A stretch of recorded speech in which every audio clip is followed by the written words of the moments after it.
Hey, my name is Les, and I'm sitting here with Laurel Minus of Minuscule. But I got to tell you that it's Minuscule is not so minuscule. Some of the things that she's written musically are really phenomenal. And that's what we're going to talk about today, because she was kind enough to send me 3 brand new songs that I shared even with my granddaughter, and we'll be discussing those. But first of all, before I do that, just a few things, Laurel. Like, we've talked before, and I just want to maybe refresh our audience. Influences. When you were growing up, what were the people that really influenced you musically, people that you listened to? I think earliest would probably have been, whatever my parents were listening to at the time, which I remember with my mom. She loved musicals, so a lot of soundtracks to musicals, and anyone that had big expression. Barbara Streisand comes to mind, that wasn't afraid to just like lean into the theatrics of whatever they were going for. My dad, big prog rock guy, Steely Dan, King Crimson, a lot of like ELO, like complex melodies, lots of different parts. Genesis, like he really appreciated music that challenged the listener. So right. I think I kind of took those 2 nuggets from either of them, and that feels like something that I really love to convey in music, is like not being afraid to be not necessarily theatrical, but like emotional when it calls for it. Well, it's just from what I'm hearing, is even the genres, like if you're talking about progressive rock and musical theater, Barbra Streisand, those are sometimes like similar, but they're not totally close. Yet the fact that you're listening to expression, the stories that are being told, big voices, and I know when I listen to your music, I hear that too, especially in what you've just presented to me, which is such a wonderful thing. And when you write these tunes, and do you hear the music first? Do you do the poetry first? Do you do the lines? Usually what a direction? melody. Usually a melody. And it's often like inspired by something else. And I'll be anywhere in the world, and I will just all of a sudden get I really love that fall, that choice of falling from, this chord to something that feels a bit tense and crunchy, and all it takes is just a small spark of something or oh man, I love Afrobeat, that whatever that spark is of what do you love about it, and it instantly that takes you into asking yourself what piece of that can I now take and make my own, right. That is that feels exciting. It's interesting, because when I shared these songs not only with my granddaughter, who's almost 20 years old at Brock University, but also with my wife Peggy, first we read the poetry. That's so cool that you read the lyrics first. It wasn't that, because if I put it on, then you're going to hear the whole song. Right. And yet, you start with the poetry, you pick up the rhythm, and there's a rhythm in your music. There's a rhythm in the songs that you've written, the ones that you presented to me. Even my granddaughter wrote, with one of them, she said, I also love that there's a mix of simple and more complex poetic language, structure. It makes it feel informal, but everything that she kind of listened to complemented the idea that she first heard the lyrics.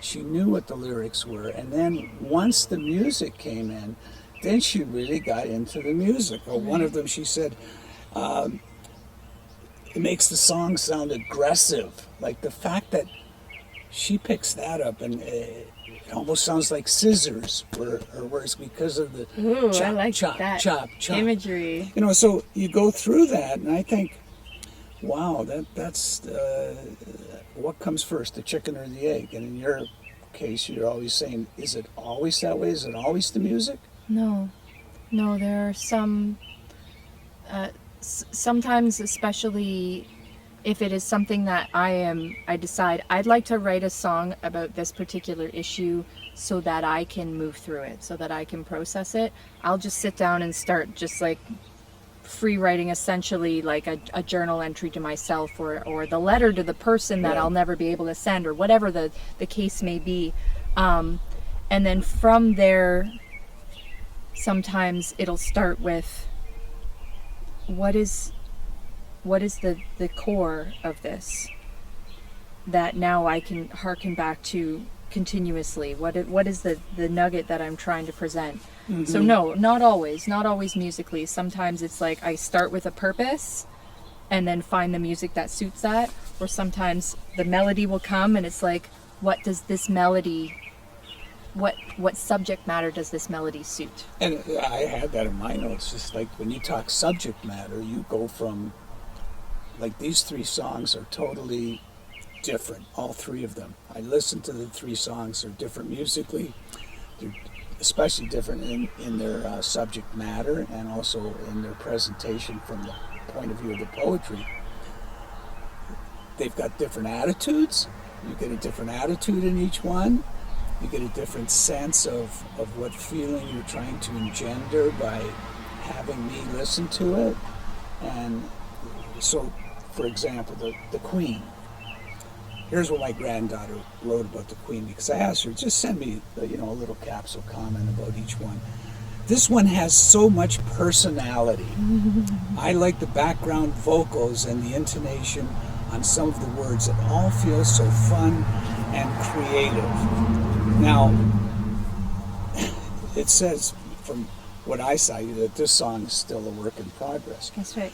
But basically... But by the time we release this will be released at the same time as, like, the Queen is out, here's the interview that accompanies it. So by then, it will be... If you had to explain the Queen, if I had to explain the Queen, okay, I would say, first of all, it's really about positivity. That's what I'm looking at it. It's about control, how you could be the queen of your situation, whether it's situational, your body, whatever you want, but when it starts out that I like to wake up in the morning and yawn and rub my face in something furry, then I slip into the shower, the scrub-a-dubbing of all my good parts. There ain't no bad parts. And I'm not going to go into all the lyrics because it's fun, but what did you have in mind when you wrote the words? Because you have to listen to the song, because we can't really explain the beat, the lyrics, or the music, all the rhythms that are in it, because it's just fun, but it comes across as fun. But what did you have in mind when you wrote it? Being playful, and how that is so lost when you go into adulthood. It's almost villainized, that like, well, we don't have time for that anymore. Like, it's time to grow up. And being able to laugh at yourself, and it was a reminder to myself to not take myself so seriously, but also of the innate power that we all have, that we tend to forget or be convinced we don't have, on our agency, our autonomy, on our all of our life's decisions. And we feel so trapped by the systems that we are operating inside of, that we feel like we don't have that voice, we don't have that agency. And when I thought of what is the music that suits the persona of the person who would sing this, to me it was jazz. To me it was like, I want the Ella Fitzgerald, like, massive presence and voice of like, nobody's gonna tell me who I am. I tell you who I am. You're going back to the showbiz, but you're going back to the musical theater. Exactly, because like that also can be, especially from like a female lens, can be like, no, be quiet, be demure, don't take up too much space, It's better to be, seen and not heard. And this was just sort of a push against that, in taking up as much space as possible, pointing to things that are supposed to be, shh, no, don't. And just making it completely in your own court of the person you choose to be, the space you choose to occupy, the things you choose to stand up for in your life as well. Well, I like the way you finish it. I mean, the last lines are, don't ever let nobody tell you that you're not queen of your own life.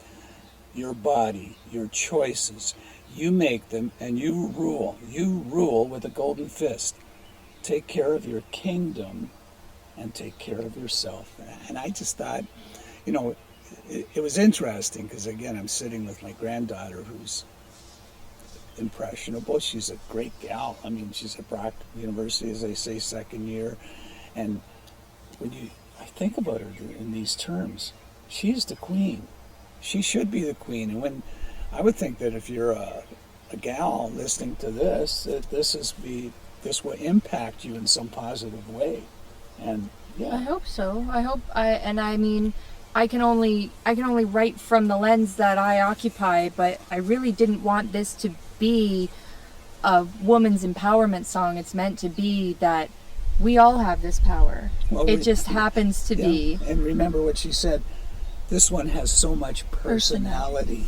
Yes. Because when you listen to it, it's got a little funky beat, it's got some rhythms in it that I love, it's got some life. It's just, the song's alive. So, yeah. Yeah, meant to be vivacious, meant to inspire you to just loosen up. But there is also a power that comes with ruling your kingdom, right? Like, a good ruler is not selfish. They are making decisions that will impact their kingdom, right? So when I think about empowerment and how that looks, to me, it is not being selfish in a way that causes you to forget your place in the ecosystem. Now, when you recorded it, do you have fun? Do you start rock and rolling on?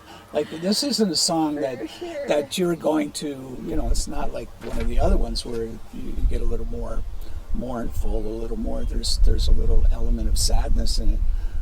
You'd sing that, even posturing with your body would be totally different, where this one is. Absolutely.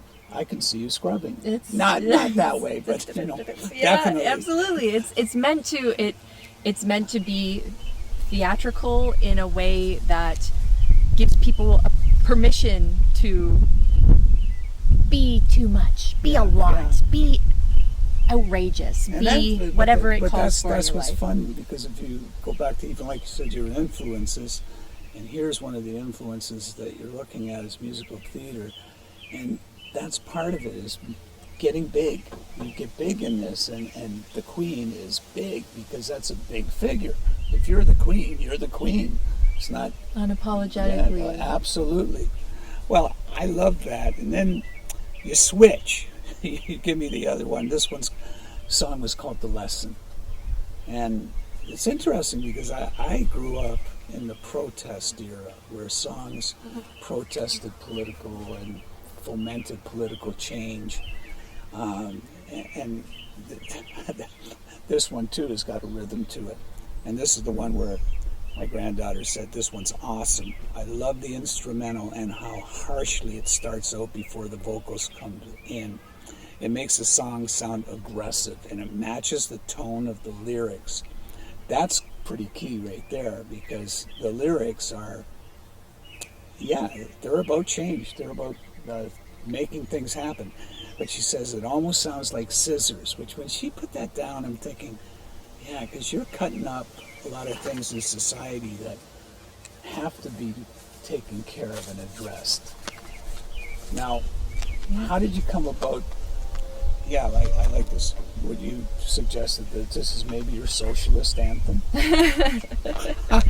It's a something. It's a something anthem. It's a.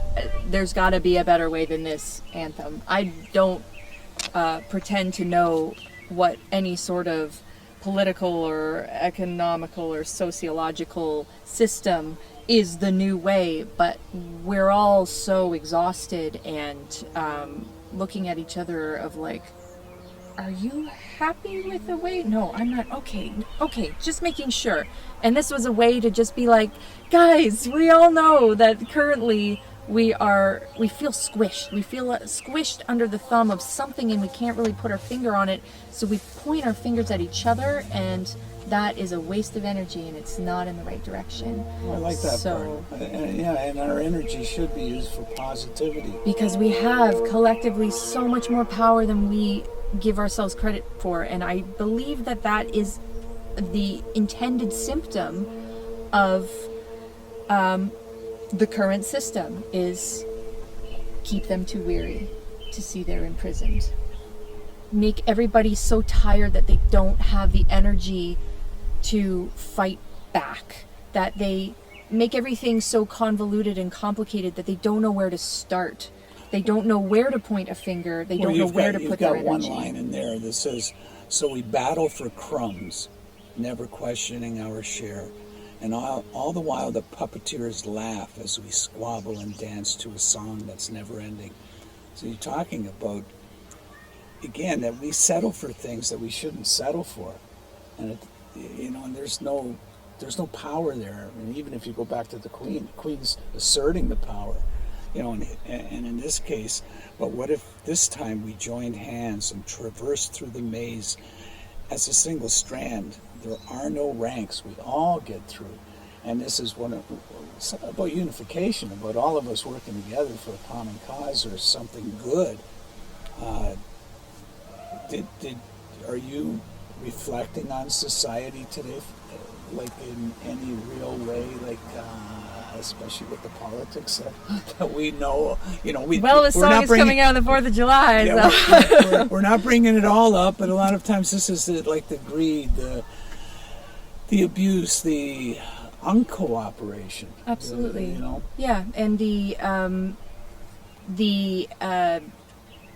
division and the disparity of the haves and have-nots, and how the widening gap between the classes, I guess, as you would say, is it's the canyon is getting deeper, and the amount of wealth that is being hoarded by such a small amount of people in the world is the problem in my eyes. There's lots of things we need to change in terms of how humanity treats each other, but step one is get everybody out of a scarcity mindset, get everybody in terms of having their needs met, get everybody fed, get everybody housed, have everybody feel safe in their bodies, let them not fear walking the streets because of who they are, what they look like, have them feel like they have a voice when they vote, getting everybody to a place where now they have the capacity to innovate. Now they have the capacity to next step, move forward as society. Right now we are all just scrambling for crumbs because that's all that's really being offered. And if you listen, the audience has to listen to the words. The audience has to hear the song to know what Laurel's talking about. But it ends, aside from the lesson, which, have we not learned that lesson? Because what if this time we really took heed from every time we have let greed be king? We don't need to repeat it, so let's learn from it and defeat it. And I love that little ending, simply because, I'm a child of the 60s and protest, and everybody, we went through the love generation where we're all equal, we're all together, and we had that dream. And when I was 17, 18 growing up, that's what we all thought we could be. We could all be like one, we could all come together, as we say, you know, and yet we know what's happened, the disillusionment of things that you talked about already that we have to deal with. This song at least gives you hope. Yeah, I mean, I feel like there's been a bit of a backslide in terms of, the progress that we have made societally and how we treat each other. And I think that the lesson is that we have to be willing to, it's so hard to say, we have to be willing to give some things up in order to make the leap over to whatever this next new version is.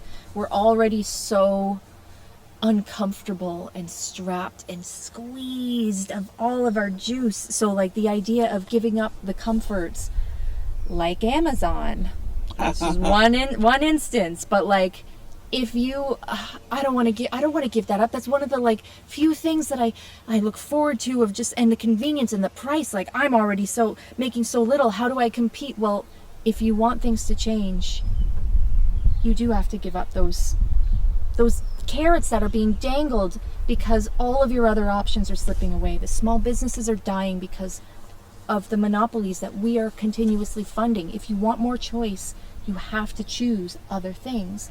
And I know that's so hard to ask of people now when they're feeling so uncomfortable. If you listen to it, it's 3 times you come on that chorus, the lesson, the lesson, the lesson.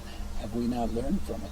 So hopefully, you know, you listen to a song like this and you go through the lyrics. And one thing I like very much about your music, and I enjoy, is that I can listen to the lyrics. I can hear the lyrics. So this one was pretty clear. I mean, it's even better if you get the words in front of you, but even if you didn't have the words in front of you, you're hearing it. And I think that says a lot. I thank you for that one. I think that's that song, yeah. Next one, coming out. And then number 3, my granddaughter, Alexandria, wrote, "This one is beautiful. I didn't expect the man's voice coming in at the end, but it fits so perfectly. I also love that there's a mix of simple and more complex poetic language structure. It makes it feel informal, but also like a well-crafted poem." This song is called Ask for Help. And just the title kind of suggests something, that oftentimes when you go through difficult times, in any instance, in any situation, people feel like they don't want to ask for help. And it's sometimes the simplest way to take care of business is to ask for help. And this song is it about a relationship? It is akin to writing a letter and burning it, having a resolution to a very similar interaction that I had, where I chose to be vulnerable and say, like, I'm not okay. I'm not okay right now, and was not met with what I needed, which was just understanding. It was obvious discomfort and a sort of like, dude, why are you sharing this with me?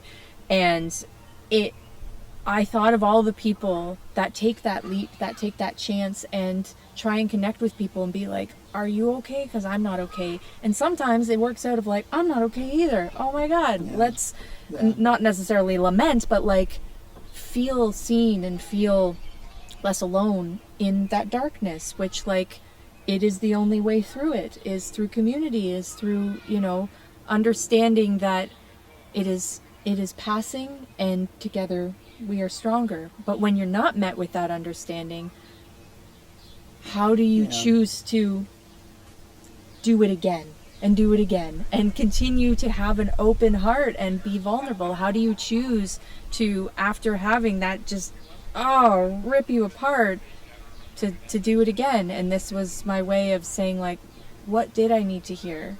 What would have been the resolution that I needed in order to... Yet, even if you ask for help, all you people can offer what they can offer.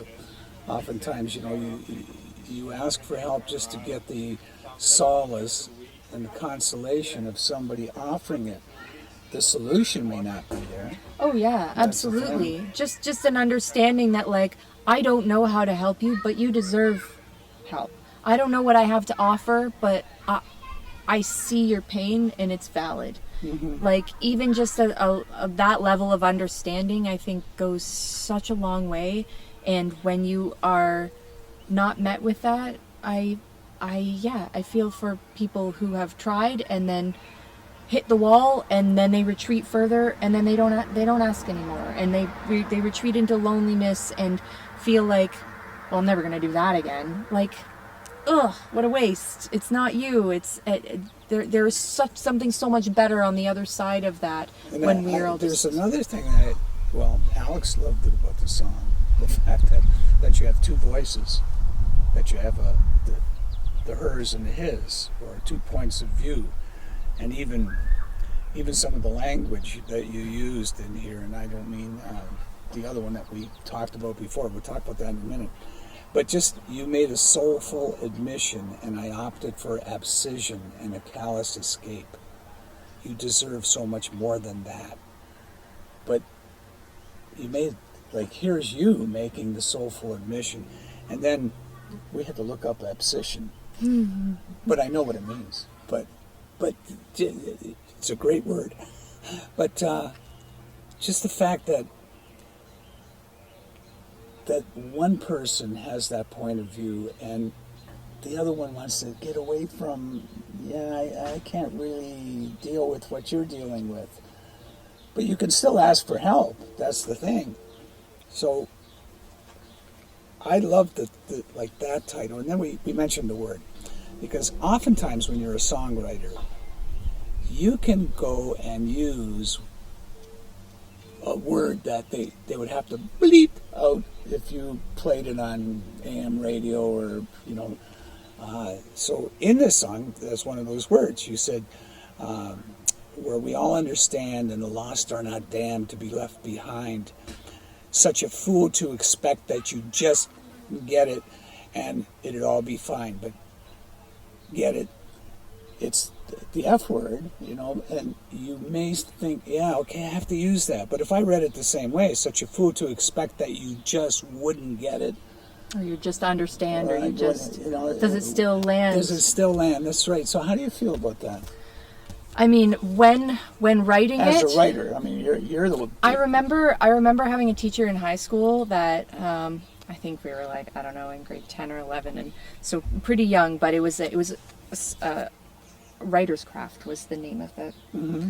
And he said, first day, you can swear in this class. And we all giggled, and I'm like, really? And he's like, but you'll know when it's not needed, and it will weaken your writing. It will cheapen your writing. It will not. And there were, probably the first month where people are liberally throwing it in their work, and he's not marking on like unnecessary. He's not making that call. That the teacher was not making that call. We started to self-edit. We started to look at the writing and say, is this necessary? And sometimes it was. Sometimes it very much was. And this teacher, Mr. Stoika, was both writer's craft and a drama teacher. And he had the same rule in drama as well. If you need to swear to get your point across, to really convey, because sometimes there is no replacement. I have thought that about this song, because at the time, to convey that, like, man, I should have never said anything. Idiot. That feeling of just like, how do you convey that without that word? And I've thought, maybe you can. Maybe it is being conveyed in the way it's sung, in the performance. Maybe it's, sometimes you can be so heavy-handed because you need so desperately to be understood. And that's what the song is about. It's just like, I just wanted you to get it, man. I just wanted you to get me, to see me, and it be okay that I am dark like this. I need it to be okay so that I can go through the world and not feel like I have to hide it at every corner, because it's exhausting. It's exhausting to hide it. So there will be a radio edit that will exist in the world, and it's like I'm placing the two side by side. I will be interested to see. Of course, see, but in today's society too, like, there's so much more permissiveness with that word. Oh, like sure. now, I mean, as you know, we just heard the President of the United States say that word on national television, and it's like, what? But people are saying, what? So desensitized. Does that give everybody permission Exactly. to do Now it? we can all say then, it, I guess. And then it's like a friend of mine who told a joke and used that word. And she was an elderly lady from Ireland, and she said at the end, after she told the joke, and we all laughed about it, she said, I thought long and hard whether I should use that word, but it wouldn't be as funny without it. And it was the F word, you know. So like sometimes, yeah, I get it. It has to be used because it's real. And you go back to the days of you listening to musical theater, to Barbra Streisand, where there was Funny Girl or you know, show tunes or that, and they would never use a word like that. But they existed. They existed. So sometimes you can get the point across. But the point of this song, again, and I just love it, is why can't anyone ask for help? Like, why can't we just, when the guy comes in with his part, why, you know, you said, I resonate with what you said. Well, if you resonate with what I said, then we should have had this conversation earlier, because I'm asking for help. And that's your question, is like, when you go through difficult times, can we ask for help? And I know Alex really liked this song. This was good. So did my wife, Peggy. Peggy just thought it was terrific. No, Laurel, I'm really just excited that you are so creative that you've put these tunes together, and there's 3 distinct different tunes. Now, I know just from my own upbringing, like in the old days, you would play things for radio stations, and they would kind of take care of business as far as promoting your music and that. But how difficult is it to get these songs noticed these days? Yeah, it's a completely different landscape, and in some ways it's really awesome the way that it has transformed, giving the little rat baby wants to join us. Hello.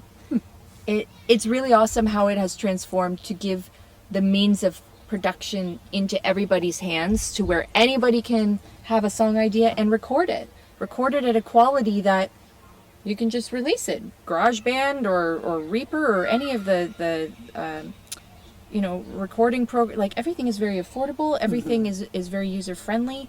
You don't have to have a studio anymore to do it. And that is really beautiful, to be able to put that into everybody's hands, of being able to flesh out their artistic ideas.